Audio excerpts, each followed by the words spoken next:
Haromeen sadarkaa kanatti magaalonni Oromiyaa iddoo qonnaan bulaan Oromootti siqi qoduun taane iddoo qonnaan bulaan Oromootti hirkachuu danda'u.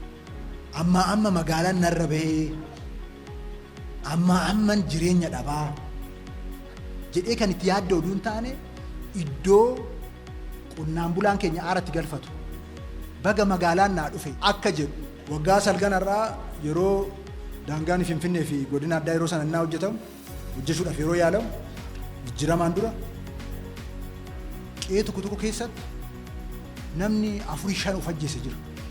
Qe'ee qonnaan bulaatti abdii kutannaadha. Sana keessaa magaalonni Oromiyaa bahanii manni ammayyaan magaalaa Adaamaatti argitan qonnaan bulaa keenyaaf magaala ijaaru arguun kanaa ol wanta addaan jiru. Sana keessaa bahee qonnaan bulaan Oromoo akka qusatu, akka hojjetee qusatu, kan qusateen mana sana fakkaatu Adaa keessatti, Luumee keessatti akka ijaarratu. Kana arguun hooggansa kana akkana gochuu danda'u gandarratti sadarkaadhaan qabaachuun uummata Oromootiif carroomu. Ani akka nama dhuunfaa tokkotti kana arguu kiyyaaf personally I'm fulfilled.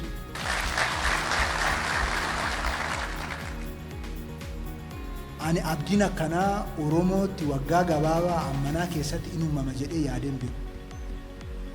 Personally jechaadha. Manittii argitan sanaa olidha. Wanti mana sana duuba jiru. Hojiitu jira, dadhabbiitu jira, qusannaatu jira. Jireenya ofii fooyyessuutu jira.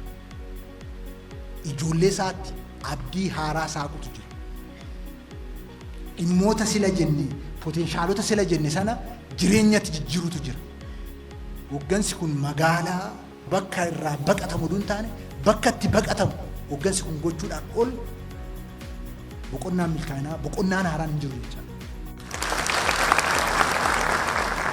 So hooggansa dinagdee jechuun isa Adaatti dhaqxanii argitan sana waan biraa jechuudha.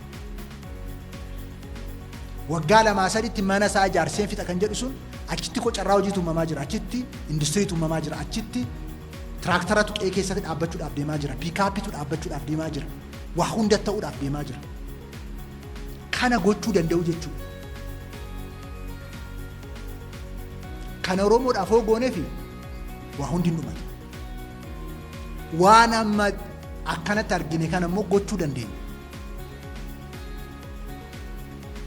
Waan addaa miti ijoolleen kun kan argatan. Itti amananii hojjetan. So ganda san keessatti waggaa 2 keessatti namni hundumtu sadarkaa sana akka ga'u godhanii jennaan. Magaalonni Oromiyaa akka amma jalqabanitti itti deemanii jennaan. Uummanni Oromoon paartii badhaadhinaa filachuu isaa sirrii ta'a jechuudha. Paartii kanaaf aarsaa kaffaluu isaa, sirna kanaaf ijoollee isaa gabbaruu isaa sirrii ta'a jechuudha.